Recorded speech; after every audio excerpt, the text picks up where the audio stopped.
आज हम एक अद्वितीय ग्रंथ श्रीमद् भगवद गीता के माध्यम से जीवन के मूल्य और मार्गदर्शन के विषय में बात करेंगे। भगवद गीता, जिसमें भगवान कृष्ण ने अर्जुन को धर्म, कर्तव्य और जीवन के मूल्यों का उपदेश दिया है, हमें एक नए दृष्टिकोण से जीने का मार्ग दिखाती है।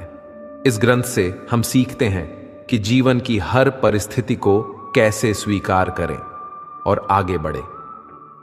भगवद गीता का संदेश है कि हमें अपने कर्तव्यों का पालन करना चाहिए और असफलता को नई शुरुआत मानना चाहिए।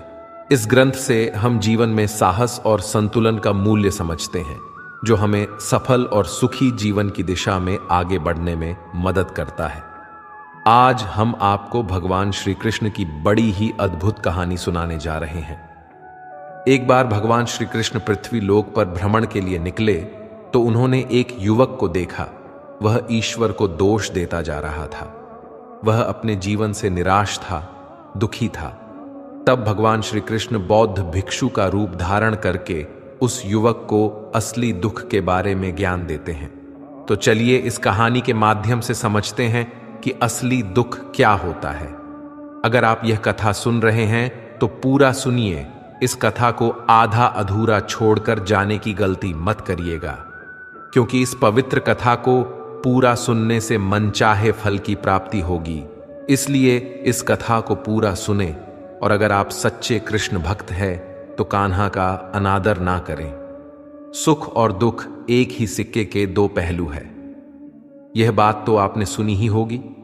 सुख और दुख हमारे जीवन में लगातार आते ही रहते हैं और हमें लगता है कि हमारे जीवन में हजारों दुख है, हजारों समस्याएं हैं। लेकिन अगर आप वास्तविक तौर पर देखें, अगर आप इस बात को अच्छी तरह से समझें, तो आप यह समझ पाएंगे कि हमारे जीवन में केवल एक ही दुख होता है।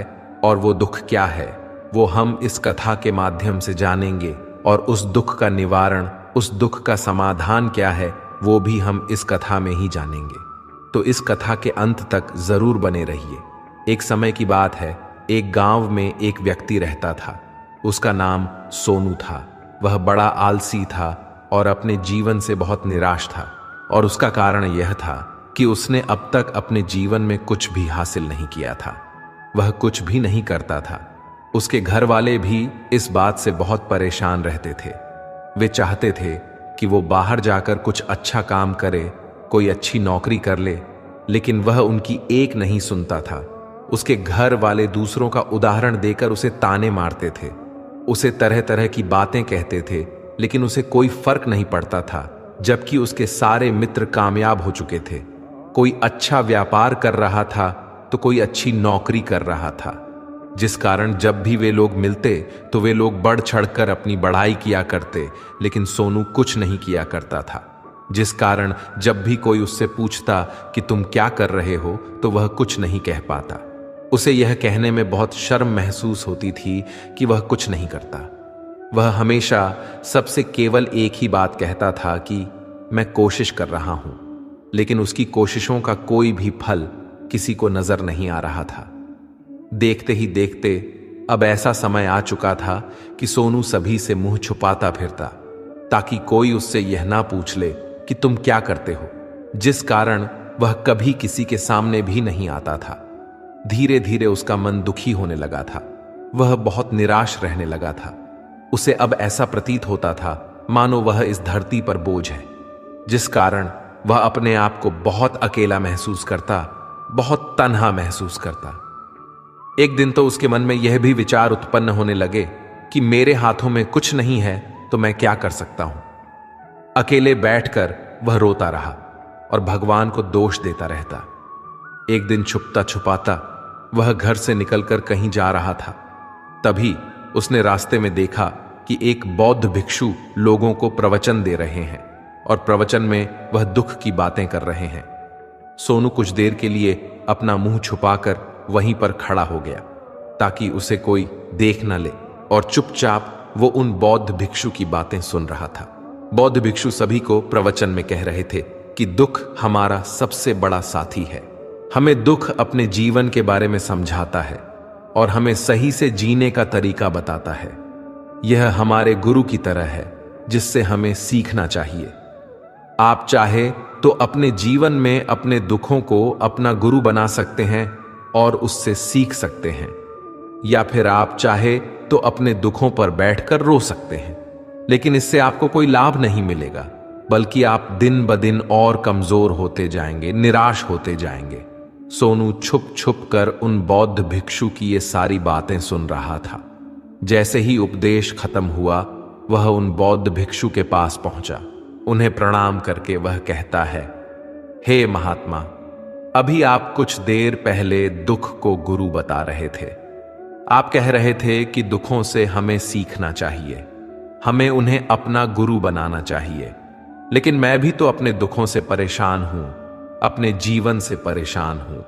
मैंने अब तक जो दुख झेला है, मुझे तो कभी ऐसा प्रतीत नहीं हुआ कि मेरे दुख मुझे कुछ सिखा रहे हैं, बल्कि मुझे तो हमेशा यही लगता है कि वो मुझे पीड़ा दे रहे हैं, तकलीफ दे रहे हैं, और दुख की पीड़ा बहुत भयंकर होती है। ऐसा लगता है अब इसके बाद हमारा जीवन समाप्त हो जाएगा, इसके बाद हमें कुछ नहीं मिलने वाला। यहां तक कि हमें मृत्यु भी उसके सामने कम लगती है जब लोग ताने मारते हैं। जब लोग यह कहते हैं कि तुम क्या कर रहे हो, तो मन को बहुत ठेस पहुंचती है और मैं उनसे कुछ नहीं कह पाता। सोनू की ये सारी बातें सुनकर वह बौद्ध भिक्षु सोनू से कहते हैं, बेटा, तुम्हें क्या दुख है और तुम दुख के बारे में ऐसी बातें क्यों कर रहे हो?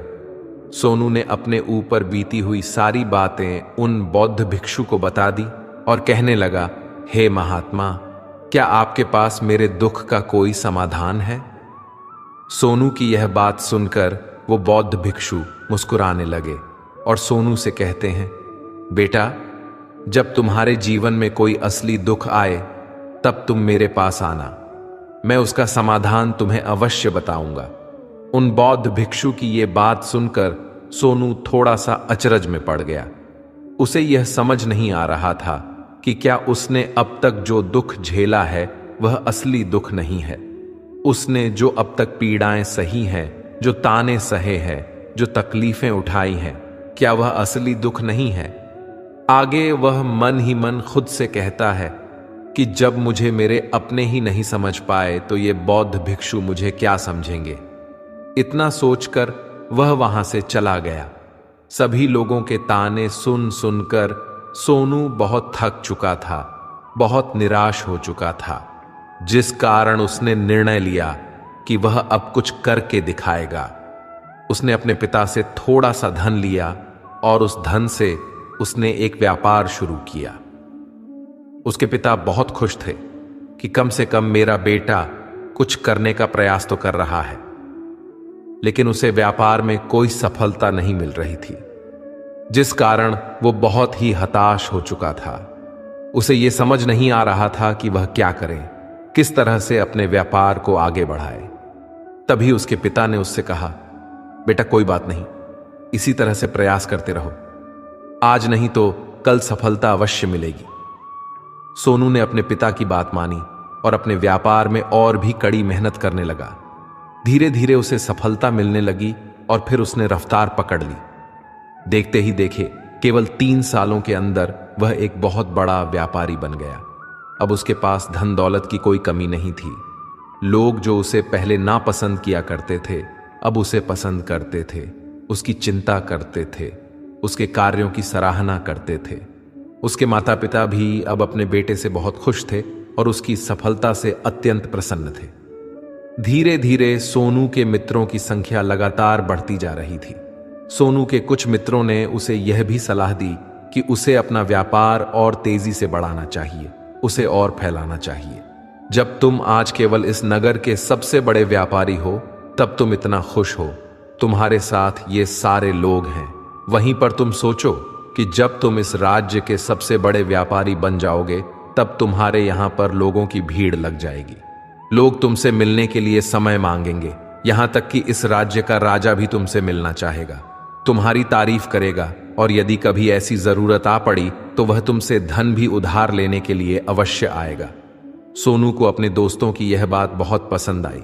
सोनू ने सोचा कि मेरे मित्र सही कह रहे हैं, मुझे अपने व्यापार को और बड़ा करना चाहिए और फैलाना चाहिए, तभी तो हर कोई मेरे बारे में जान सकेगा, हर कोई मुझे पहचानेगा। उसने बिना देरी किए अपने समय को बिना गंवाए अपने व्यापार में और मेहनत करने लगा।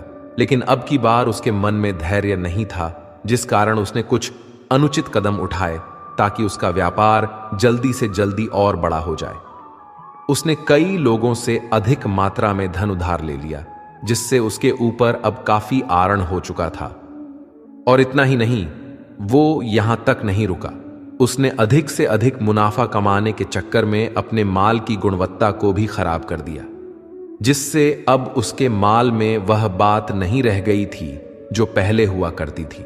लेकिन वह अपने मित्रों की बात सुनता रहा। जैसा उसके मित्र कहते थे वो वैसा ही करता चला जा रहा था। यहां तक कि उसने अपने व्यापार को और भी तीव्रता से बढ़ाने के लिए उसने दूसरे छोटे व्यापारियों के खिलाफ षड्यंत्र भी रचना शुरू कर दिया, जिस कारण उसके मन में अब पहले जैसा सुकून नहीं था। उसे अब रातों को नींद नहीं आती थी। वह केवल एक ही विचार में लगा रहता था कि किस तरह से उसका व्यापार पूरे राज्य में फैल जाएगा और वह इस राज्य का सबसे बड़ा व्यापारी बन जाएगा, जिस कारण वह दिन रात केवल इसी मेहनत में लगा रहता कि उसका व्यापार जल्दी से जल्दी और बड़ा हो जाए। हालांकि उसके पास अब सब कुछ था, धन दौलत, घर, गाड़ियां, नौकर चाकर, सभी सुख सुविधाएं, लेकिन उसके बावजूद भी वो उन चीजों का लाभ नहीं उठा पा रहा था, क्योंकि उसका पूरा ध्यान केवल अपने व्यापार को और उन्नति पर ले जाने में लगा था। एक दिन सोनू अपने रथ पर बैठकर एक मार्ग से होकर गुजर रहा था। तभी रास्ते में उन गुरुवर का आश्रम आया। यह देखकर वो उन बौद्ध भिक्षु के पास गया और बौद्ध भिक्षु से कहने लगा, हे महात्मा, आपने कहा था कि जब मेरे जीवन में कोई असली दुख आए तब मैं आपके पास आऊं। इस कारण मैं यहां पर आया हूं। आज मैं बहुत दुखी हूं। मैं रातों को सो नहीं पाता। मेरे पास सब कुछ होते हुए भी मैं उनका लुफ्त नहीं उठा पाता। उसने अपनी सारी बातें एक एक करके उन बौद्ध भिक्षु को बता दी। तभी वह बौद्ध भिक्षु सोनू से कहते हैं, बेटा, जब तुम पहली बार आए थे तब भी तुम बहुत दुखी थे, लेकिन तब तुमने अपने दुख से क्या सीखा था? इसके जवाब में सोनू उन बौद्ध भिक्षु से कहता है, हे महात्मा, जब मैं अपने जीवन में कुछ नहीं कर पा रहा था तब मैंने अपने दुखों से यह सीखा था कि केवल सोचने मात्र से कुछ नहीं होगा। उसके लिए हमें कुछ करना भी पड़ेगा, और केवल कोई कर्म करना ही हमें सफल नहीं बनाता, बल्कि उस कर्म को उसके अंजाम तक पहुंचना हमें सफल बनाता है। फिर चाहे रास्ता कैसा भी हो, फिर चाहे परिस्थितियां कैसी भी क्यों ना हो, फिर चाहे कितनी भी बाधाएं आपके रास्ते में क्यों ना आ जाएं, चाहे ऐसा क्यों ना लगने लगे कि अब आपके जीवन में कुछ नहीं बचा और आप कुछ नहीं कर सकते, तब भी हौसला बनाए रखें, उम्मीद ना छोड़ें और आप अपने कार्य पर डटे रहे, ये सोचकर कि जब तक मैं अपने कार्य को सफल नहीं कर लेता, जब तक मैं अपने लक्ष्य तक नहीं पहुंच जाता, तब तक मैं इस कार्य को करता रहूंगा। मैं इस कार्य में अवश्य सफल होकर ही रहूंगा, जबकि बाकी लोग केवल सफल लोगों को महत्व देते हैं, उनके कर्मों को नहीं। सोनू की ये सारी बातें सुनकर वह बौद्ध भिक्षु मुस्कुराने लगे और सोनू से कहते हैं, बेटा, जब तुम्हारे जीवन में असली दुख आए तब तुम मेरे पास आना, मैं तुम्हारी समस्या का समाधान अवश्य करूंगा। इतना कहकर वह बौद्ध भिक्षु वहां से उठकर चले गए। सोनू एक बार फिर से उनकी ये बातें सुनकर आश्चर्यचकित रह गया। उसे अब यह समझ नहीं आ रहा था कि क्या उसने जो दुख देखा है, उसने जो तकलीफें अब तक सही है, क्या वह असली दुख नहीं है। उसके मन में अब एक सवाल उत्पन्न होने लगा कि असली दुख क्या है और इसकी पहचान क्या है, और मुझे कैसे पता चलेगा कि किस समय में मैं असली दुख में हूं। लेकिन उसने कुछ नहीं कहा। वह यह सब सोच ही रहा था कि तभी वह बौद्ध भिक्षु सोनू के पास एक बड़ा सा घड़ा लेकर पहुंच जाते हैं।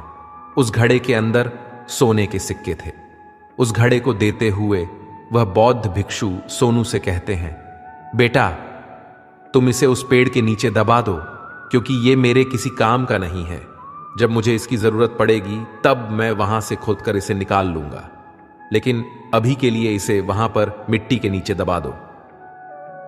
सोनू ने उस बौद्ध भिक्षु की बात मान ली और उस घड़े को पेड़ के नीचे जाकर मिट्टी में दबा दिया। इतना करके वह गुरुवर को प्रणाम करता है और वहां से वापस अपने घर की ओर लौट जाता है। धीरे धीरे समय बीतता गया।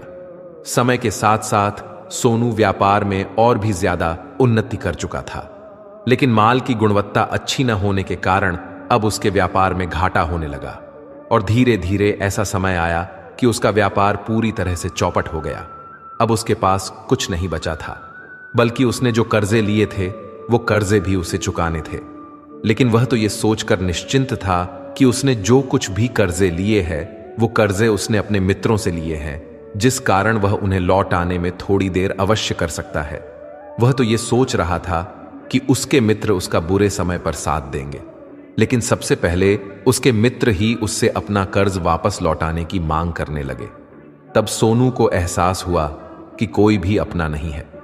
उसने अपने मित्रों से उस कर्ज को लौटाने के लिए थोड़ी सी मोहलत मांगी, लेकिन सोनू के किसी भी मित्र ने उसे कर्ज लौटाने के लिए वह मोहलत नहीं दी, बल्कि वे लोग उसे जान से मारने की धमकी देने लगे। अपने मित्रों के मुंह से यह सब सुनकर सोनू बहुत ही आश्चर्यचकित रह गया। वह जो कुछ सोच रहा था सब कुछ उल्टा पड़ गया। जिस व्यापार के चलते उसके मित्र बने थे, इतने शुभचिंतक बने थे, वे सब उससे दूर जाने लगे थे। हर कोई उससे पीछा छुड़ाना चाहता था, कोई भी उसका साथ नहीं देना चाहता था। धीरे धीरे उसकी सारी संपत्ति नीलाम हो गई। अब उसके पास कुछ नहीं बचा था। वह सड़क पर आ चुका था। उसने हार मानकर अपने माता पिता से कहा, पिताजी मेरी मदद कीजिए, मेरे ऊपर बहुत आरण है, मुझे उसे लौटाना है, कृपा करके मुझे थोड़ा सा धन दे दीजिए। इस पर सोनू के पिता ने सोनू से कहा, बेटा मेरे पास तो ले देकर बस यही एक छोटा सा घर है। अगर ये अभी मैं तुम्हें दे दूं, यदि मैं इसे भी बेच दूं, तो मैं और तुम्हारी मां कहां रहेंगे? हमें दर दर की ठोकरें खानी पड़ेगी, हमें सड़कों पर भीख मांगनी पड़ेगी। ले देकर अब हमारे पास केवल यही संपत्ति बची है, इसलिए मैं तुमसे क्षमा मांगता हूं। अपने माता पिता के मुख से यह सुनकर सोनू चुपचाप वहां से चला गया और मन ही मन सोच रहा था कि अब मेरे पास कुछ नहीं बचा। जो था वह तो सब लुट गया, बर्बाद हो गया। अब मैं जीकर क्या करूंगा? अब मेरे पास केवल एक ही रास्ता है जिससे मैं अपने कर्जदारों से अपना पीछा छुड़ा सकता हूं। यह सोचता हुआ वो एक ऊंची पहाड़ी की ओर पहुंचा।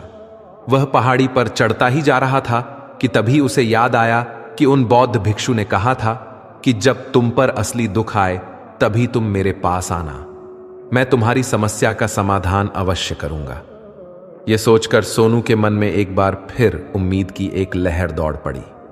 सोनू तुरंत दौड़ता हुआ उन बौद्ध भिक्षु के पास पहुंचा और सोनू ने उन्हें प्रणाम करके अपने ऊपर बीती हुई हर एक बात उन्हें बता दी और कहने लगा, हे महात्मा, आपने कहा था कि जब मेरे ऊपर असली दुख आएगा तब आप उसका समाधान अवश्य करेंगे। तभी वह बौद्ध भिक्षु सोनू की इस बात को सुनकर मुस्कुराने लगे और कहते हैं, बेटा कहां है असली दुख? जब तुम्हारे जीवन में असली दुख आएगा तो मैं उसका समाधान अवश्य करूंगा। उन बौद्ध भिक्षु के मुख से यह सुनकर सोनू के सब्र का बांध टूट गया और सोनू ने उन बौद्ध भिक्षु से कहा, हे महात्मा, आखिर ये असली दुख होता क्या है? क्या मैंने आज तक जो भी दुख झेला है, जो भी तकलीफें आज तक मैंने सही है, क्या ये दुख नहीं है? क्या इसे दुख नहीं कहते? तभी वो बौद्ध भिक्षु सोनू से कहते हैं, बेटा पहले तुम मुझे यह बताओ कि तुमने अपने दुख से क्या सीखा। इसका जवाब देते हुए सोनू उन बौद्ध भिक्षु से कहता है, हे महात्मा, मैंने तो यही देखा है कि जो लोग तुम्हारी तरक्की में तुम्हारा पीछा करते हैं, तुम्हारे साथ जुड़ते हैं, वे लोग तुम्हें अवश्य धोखा देंगे, क्योंकि ऐसे लोग बुरे समय पर तुम्हारा साथ नहीं देने वाले, बल्कि तुम्हारा फायदा उठाने का ही वह प्रयास करेंगे। इसलिए ऐसे लोगों पर भरोसा ना करें, बल्कि जो लोग तुम्हारी असफलता के समय पर, तुम्हारे बुरे समय पर तुम्हारे साथ खड़े हैं, वही तुम्हारे असली मित्र है और वही तुम्हारे साथ रहते हैं। और ऐसे लोग तुम्हें बहुत कम मिलते हैं और जिन्हें ऐसे लोग मिलते हैं उन्हें हमेशा उनकी कदर करनी चाहिए।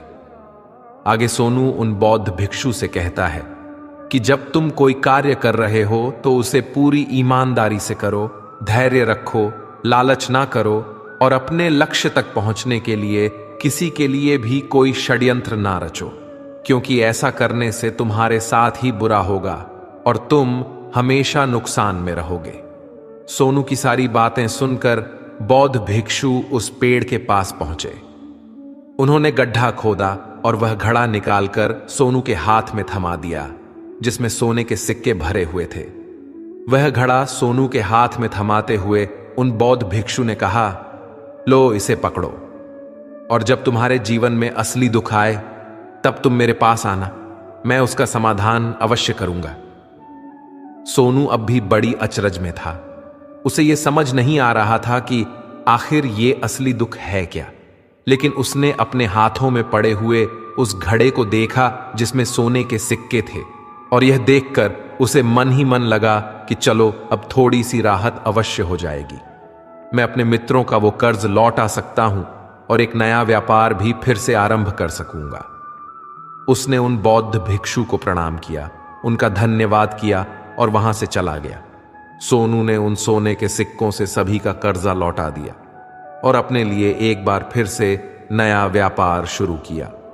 व्यापार छोटा था, लेकिन अब की बार सोनू बहुत खुश था। उसने पूरी ईमानदारी, मेहनत और लगन के साथ अपने व्यापार पर काम किया और देखते ही देखते एक बार फिर से वो एक बड़ा व्यापारी बन गया।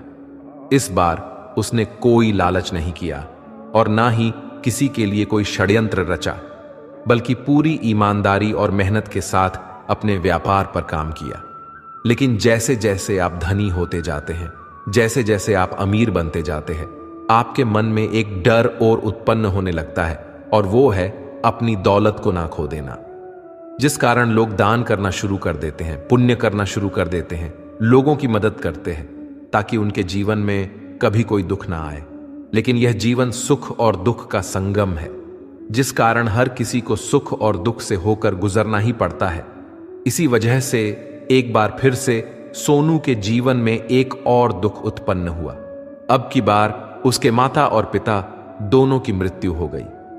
सोनू अपने माता पिता से बहुत प्रेम करता था, जिस कारण उसके मन को बहुत गहरा आघात पहुंचा। जब आखिरी बार वह उन्हें देख रहा था तो उसके मन में हजारों सवाल उत्पन्न होने लगे। वह अपने घर लौटा।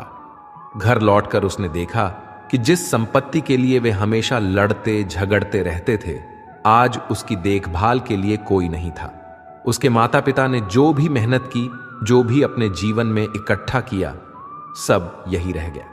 लेकिन अब सब कुछ खत्म हो चुका था और सोनू का मन अब बहुत बेचैन हो रहा था। उसके मन में हजारों सवाल उत्पन्न हो रहे थे और वह अपने आप को बहुत अकेला महसूस कर रहा था। उसे बहुत खाली सा महसूस हो रहा था।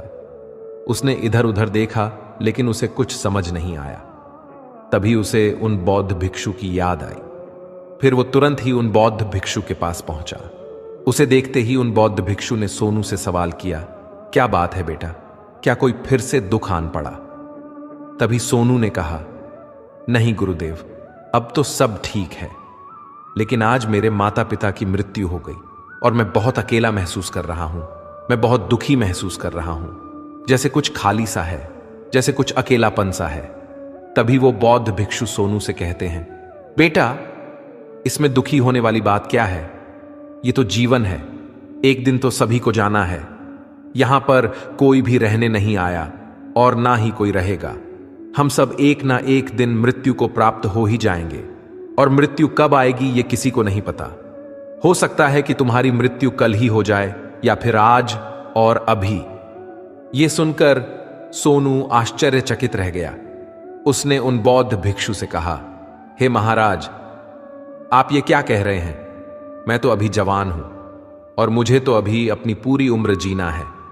मैं तो जीना चाहता हूं, कुछ करना चाहता हूं, और आप कह रहे हैं कि मैं कभी भी मृत्यु को प्राप्त हो सकता हूं। इस पर वो बौद्ध भिक्षु सोनू से कहते हैं, बंदे, इस भ्रम में मत रहना कि मृत्यु केवल बूढ़ों को आती है। बूढ़ों के सामने तो उनके जवान बच्चे तक मर जाते हैं। मृत्यु कभी किसी की उम्र देखकर नहीं आती और ना ही किसी को बताकर आती है। उन बौद्ध भिक्षु के मुख से ये सारी बातें सुनकर सोनू और भी ज्यादा बेचैन हो गया और वो चुपचाप वहां से चला गया। उसके मन का वह खालीपन अब भी वैसा ही था। वह अपने आप को बहुत अकेला महसूस कर रहा था। उसके बाद से उसका मन अपने व्यापार में भी नहीं लगता। जब भी वह कोई कार्य करता तो उसके मन में ढेर सारे प्रश्न उठने लगते। वह क्या कर रहा है, क्यों कर रहा है और उसने इस कार्य को क्यों किया। उसके मन में अब एक और प्रश्न उत्पन्न होने लगा था। क्या हम यहां पर केवल इसीलिए आते हैं कि इस जीवन को भोगे और एक दिन मृत्यु को प्राप्त हो जाए? वो ये समझ नहीं पा रहा था कि जीवन का असली मतलब क्या है। उसने कई विद्वानों से पूछा, अपनी तरफ से जो मुमकिन हो सकता था खोजबीन की, लेकिन उसे कोई जवाब नहीं मिल पा रहा था। और जब उसे कोई जवाब नहीं मिला तो उसका दुख और भी बढ़ गया, जिस कारण उसके मन की बेचैनी और भी बढ़ चुकी थी। और उसे यह समझ नहीं आ रहा था कि वह क्या करे, कहां जाए, किससे पूछे। तभी उसे फिर से उन बौद्ध भिक्षु की याद आई। वह एक बार फिर से उन बौद्ध भिक्षु के पास पहुंचा और उसने अपने मन की सारी बातें उन गुरुवर को बता दी। तभी वह बौद्ध भिक्षु मुस्कुराने लगे और सोनू से कहते हैं, बेटा, आज पहली बार तुम्हारे जीवन में असली दुख उत्पन्न हुआ है। वास्तव में तो यही है जिसे हम दुख कह सकते हैं, जो दुख कहलाने लायक है कि हमें पता ही नहीं हम क्या कर रहे हैं, कहां जा रहे हैं, क्यों जा रहे हैं, वो कौन है, क्या है, क्यों है, हम क्या करना चाहते हैं। तभी सोनू ने कहा, हे महात्मा, मेरे इस दुख का समाधान कीजिए, मुझे इस दुख का निवारण दीजिए। तभी वह बौद्ध भिक्षु सोनू से कहते हैं, हम सबके अंदर क्रोध, लालच, लोभ जैसी कई वासनाएं हमारे अंदर घर करके बैठ जाती है, जिस कारण हम अपने जीवन को टुकड़ों में जीते हैं और हमारी चेतना कभी एक नहीं हो पाती। हम कभी एक जगह सोच नहीं पाते, समझ नहीं पाते और हमारी ऊर्जा शक्ति भी पूरी तरह से छिन्न भिन्न हो जाती है। और आजकल के इस दौर में हमारे पास तो इतना भी समय नहीं कि हम एक पल भी निकाल करके एक पल के लिए मुड़कर अपने आप को देख सके, अपने आप को समझ सके। वास्तविकता में हर कोई यहां पर अपने जीवन भर केवल दुख दुख कह के चिल्लाता रहता है, उसका समाधान निकालने का हर मुमकिन प्रयास करता है। लेकिन जिसे हम दुख समझते हैं वह तो दुख है ही नहीं, तो इसका समाधान आपको कहां से मिलेगा? ये तो परिस्थितियां हैं जिसके कारण हम अपने आप को दुखी समझते हैं, अपने आप को तकलीफ में समझते हैं। जैसे ही हम एक परिस्थिति से निकलते हैं, हम किसी दूसरी परिस्थिति में फंस कर रह जाते हैं। जिस प्रकार हम पहली समस्या का सामना करते हैं, उसी प्रकार हम दूसरी समस्या का भी सामना करते रह जाते हैं। और जब हम इन परिस्थितियों से हार मान लेते हैं, जब हमें लगता है कि अब कोई रास्ता नहीं बचा, तब हमारे सामने हमें केवल एक ही रास्ता नजर आता है और वह है मृत्यु। लेकिन यह कोई समाधान नहीं है, यह कोई रास्ता नहीं है। इसलिए यदि आप सचमुच अपनी समस्याओं का समाधान चाहते हैं तो अपने आप को इकट्ठा करना सीखें, अपनी ऊर्जा को इस संसार में वापस कीजिए, उसे एक कर और अपने ऊपर ध्यान लगा। मृत्यु से पहले अपने आप को पहचानो, अपने आप को जानो, अपने आप को बिखरने मत दो। तभी सोनू उन बौद्ध भिक्षु से कहता है, हे महाराज, तो क्या हमें इस जीवन को नहीं जीना चाहिए? क्या हमें अपनी इच्छाओं को पूरा नहीं करना चाहिए? बौद्ध भिक्षु सोनू के सवाल का जवाब देते हुए कहते हैं कि हमें किसी से भी लगाव नहीं रखना चाहिए, हमें अपनी इच्छाओं को मार देना चाहिए, हमें संपत्ति इकट्ठा नहीं करनी चाहिए, क्योंकि हम मनुष्य की इच्छाएं, कामनाएं, वासनाएं ऐसी होती है जैसे मानो कि एक पर्वत से गिरता हुआ झरना जिस पर किसी का नियंत्रण नहीं है, सीबाए देखते रहने के और परेशान होने के। लेकिन जब तुम अपने ऊपर ध्यान देने लगते हो, तब तुम अपने आप को पहचान जाते हो, समझ जाते हो, तब तुम इस पर नियंत्रण पा सकते हो। तब इच्छाएं भी तुम्हारे बस में होती हैं और फिर तुम चाहो तो उन इच्छाओं की पूर्ति भी अवश्य कर सकते हो। गुरुदेव की ये सारी बातें सुनकर सोनू ने गुरुदेव से कहा, हे महाराज, आपका बहुत बहुत धन्यवाद। आपने मेरी सबसे बड़ी समस्या का समाधान आज कर दिया है। मैं आज से अपने आप को एकत्रित करूंगा, गुरुदेव, मानव शरीर में बहुत ऊर्जा है, बहुत शक्ति है, पर वह बेकार के कामों में लग जाती है, जिस कारण हमारा जीवन भी बेकार की चीजों में लगा रहता है। लेकिन हम कभी भी इस पर अपना ध्यान नहीं देते, हम कभी भी अपनी ऊर्जा को केंद्रित नहीं करते, अपने ऊपर कभी ध्यान नहीं देते। हमारा जीवन भी कुछ ऐसा ही है। हम अपने जीवन में हमेशा अपने आप से, ऊपर वाले से सवाल करते रहते हैं कि हमारे जीवन में इतना दुख क्यों है। हम सभी के मन में यह सवाल तो अवश्य ही उठता है, और इसका जवाब है कि वह ईश्वर यह चाहता है कि हम अपने जीवन के अंतिम दुख तक पहुंच सके, उस गहराई तक पहुंच सके जहां पर हमें यह पता चल सके कि हमने अभी तक अपने आप को नहीं जाना, अपने आप को नहीं पहचाना। मानव शरीर के अंदर जो ऊर्जा है, जो शक्ति है, उसके बारे में हम अभी तक नहीं जानते। हम अपने आप को चाहे तो एकत्रित कर सकते हैं, अपने आप पर नियंत्रण पा सकते हैं, लेकिन हम अपनी इस ऊर्जा का व्यर्थ उपयोग करते रहते हैं, व्यर्थ की चीजों में लगा देते हैं, जिस कारण हम अपने आप को कभी नहीं पहचान पाते और ना ही कभी अपने आप पर नियंत्रण पा सकते हैं। लेकिन यदि आप अपने आप को जानना चाहते हैं, अपने आप को पहचानना चाहते हैं, तो पहले आपको खुद को एकत्रित करना होगा, अर्थात ध्यान लगाना होगा।